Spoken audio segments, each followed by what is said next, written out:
Hello everyone, welcome to or welcome back to my channel. For those of you who don't know me, my name is Lena and I make college and book related content here on YouTube. If you are into one or both of those things, I would love for you to subscribe. Today I'll be sharing with you my January wrap up. In the month of January, I read 8 books. 7 of those 8 books are library books, so if you are interested in seeing why I chose those books to begin with, feel free to check out my library book haul.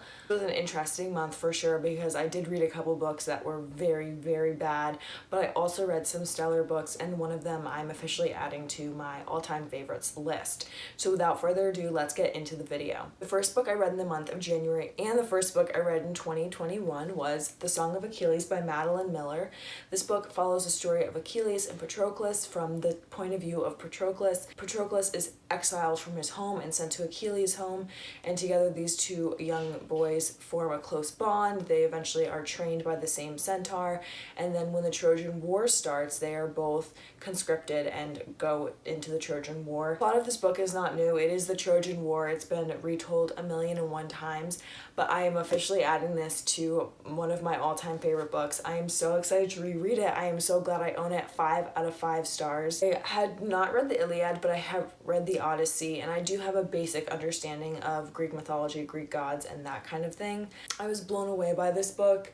I really didn't know what to expect going in. I just heard it was a really great retelling. But in reality, this book destroyed me. The writing was beautiful. The relationship between Achilles and Patroclus both broke and warmed my heart at the same time. The emotions were so raw and real, and I just loved the way the characters interacted on the pages. I loved how it didn't seem just like these characters were thrown into a modern setting. It was so true and accurate to the original story while maintaining a fresh outlook, and I basically loved Patroclus. Achilles is kind of annoying, I'm not gonna lie, but because we see him through the eyes of Patroclus, he changes in the way that many others have viewed Achilles over time. The ending of this book, without spoiling anything, still haunts me to this day. I can't say it enough. I love this book so much. You should definitely read it. I am so glad I own it, and I'm looking forward to picking up other books by Madeline Miller. If you get anything from today's video, you should definitely read this book. I can't even begin to say how obsessed I am with this. The second book I read in the month of January was Punching the Air by E.B. Zuboy. This follows the story of Amal, who is arrested and convicted of a crime he did not commit, and he is sent to prison. This story is written in verse, and it is loosely based off the story of the Exonerated Five. I gave this book 4 out of 5 stars. I thought the verse was very well written. I could see the connection to the Exonerated Five very clearly. This was probably due to the fact that Yusef Salaam, one of the Exonerated Five, helped with this novel. I also really enjoyed the dynamic and juxtaposition of the art that Amal does and experiences and expresses, as well as his environment in the prison. Just overall, the role that art played in Amal's life and also in the novel was extremely powerful.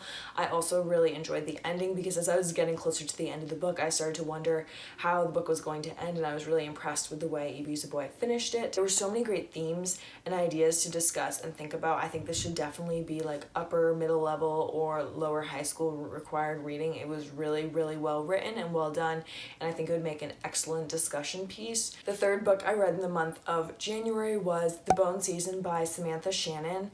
This book follows the story of Paige Mahoney, and it's set in 2059. She's living in London, and she is a clairvoyant. Clairvoyants are able to interact with the dream world, spirit world, and they each can do it in a different way through different mediums. Hers is through dreams and actually interacting with other people's dream worlds. Being a clairvoyant is illegal. It's considered treason, and if she is caught, she will be arrested, killed, tortured, etc. She goes underground and works with an underground operation, but one night she is kidnapped and sent to the city of Oxford, which no one thought existed anymore, but turns out it does, and it is filled with clairvoyants who are working for this other group of people. One of these people is Warden, who is her captor slash mentor, but he's really her captor, and a romance blossoms. What do we think was going to happen? And then Paige, throughout the entire book, is trying to figure out what exactly is going on in the city of Oxford and in the greater world, what her role is in all of this, and also she's trying to escape. I gave this book 2 out of 5 stars. I don't know why I thought I was going to like it. I don't like science fiction, but somehow every time I convinced myself that I could like it. At first glance, I thought the plot was pretty interesting and the world was interesting as well. However, I did not like Paige as a character, and the romance was really what ruined the book for me. Warden, they fall in love. It's a captor-captive romance, very common trope in young adult, new adult, whatever adult fantasy science fiction. However, that being said, I did not think it was well done, and it just came across as extremely toxic because as a reader, I did not see anything attractive or redeemable in Warden. He did not seem to really do anything for Paige, protect her, be a good person for her, support her, even though it seemed as though Samantha Shannon was trying to tell me that he did. By the end of the book, I started to get a better feel for why they might have a romance, but I still really did not like it and did not support it. And I just think that the whole captor-captive trope is a dangerous one to begin with, and then having it be completely abusive and not having either character really know what a healthy relationship is just made it even worse. Fourth book I read in the month of January was Another Brooklyn by Jacqueline Woodson. This book follows the story of August, who is returning home to Brooklyn, New York for her father's funeral, and when she gets there, she encounters many different people and things that bring back memories of her life growing up in the 1970s in Brooklyn.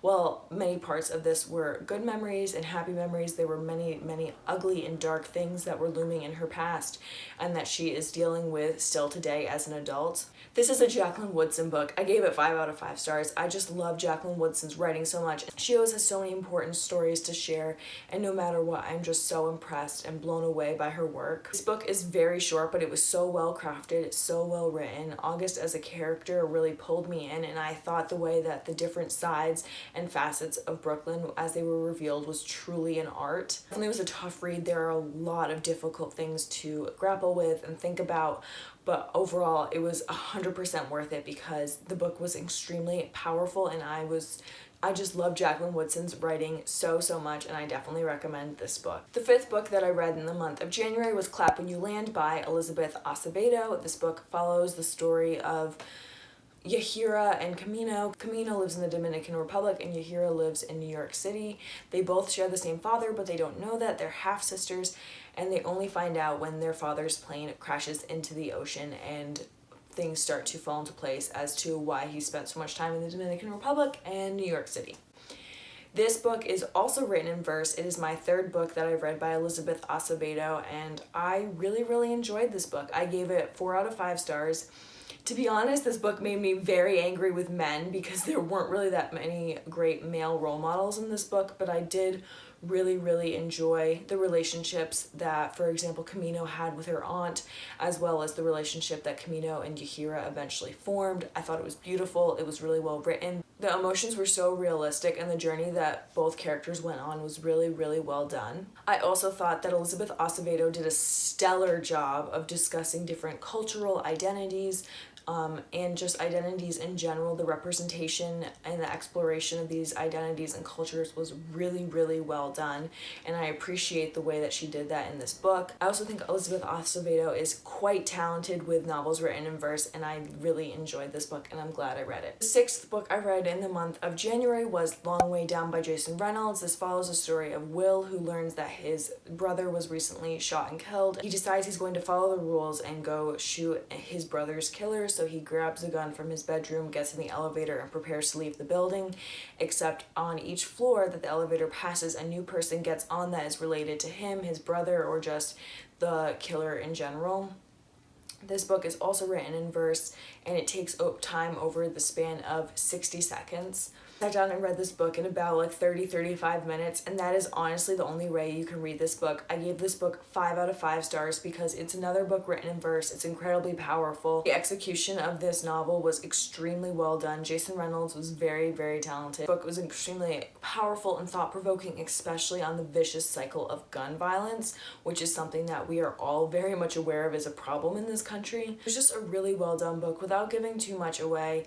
It didn't just dwell on the simplicity of oh, shooting and killing someone is bad and dying is bad and just staying on the surface level. It really went in there. I thought it was a really well done book, and I thought it was a very interesting perspective to have it from. The seventh book I read in the month of January was The Roundhouse by Louise Erdrich. This book follows the story of Joe, who is living on a reservation in North Dakota in the 1980s, I believe. His mother is brutally raped, and they bring her back to the house. She refuses to talk about it or anything like that. But Joe knows that it has something to do with the Roundhouse, and he's determined that he's going to get to the bottom of it because he does not like how slow that the investigation is actually occurring. So along with his friends, he tries to get to the bottom of it, and there is a lot that he has to unpack and explore and discover. I gave this book 4 out of 5 stars. I was going to give it 3 because I had some issues with it, but I gave it 4 because it was really well written. Louise Erdrich did amazing descriptions of different scenes and traditions and cultural things that I am not as familiar with.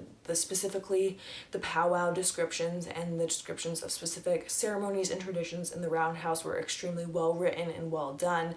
I also really enjoyed the dynamic that Joe had with his father, his mother, his aunts, his uncles, his grandparents. I thought that was really well done, as well as his friends and learning about their family dynamics. What I didn't like about the book is there's just way too many thoughts about sex and objectifying women, etc., so forth. I've never been a teenage boy, so I don't know what that experience is like, but I just found it to be very overwhelming and significantly off-putting while I was reading the book, which made me almost want to give it 3 stars, but I couldn't just because there were so many different aspects of the book that were incredibly strong. The 8th book and final book I read in the month of January was A Discovery of Witches by Deborah Harkness. If you want to learn more about why I chose this book and what I thought while I was reading it and after I finished reading it, I did a reading vlog all about it, which I will have linked, and you should definitely check that out. This book follows the story of Diana Bishop, who is a professor and researcher, and she is spending her time in the Oxford Library and trying to do some research. She comes across this manuscript that she can very clearly tell is magical because she is a witch, and when she sends it back to the stacks because she's trying to avoid magic, all of these other demons and vampires and many other witches show up. One of the people that shows up is a vampire whose name is Matthew, and they start to have a romance, fall in love, etc. During this whole time, they're trying to figure out what exactly is going on with the manuscript. The relationship between witches and vampires is forbidden, as well as a multitude of other issues that are exploding across the entire book. I gave this book 2 out of 5 stars. In the beginning, I really liked the academic setting, and I liked all of the tea descriptions, and I liked Diana's work and identity as a professor and researcher. However, once Matthew showed up, he ruined Diana for me. The amount of discussions on wine was honestly a little much to deal with, and I thought there was way too much going on in the plot. That's really all I'm going to say about that book. If you want to know more, you can check out my reading vlog.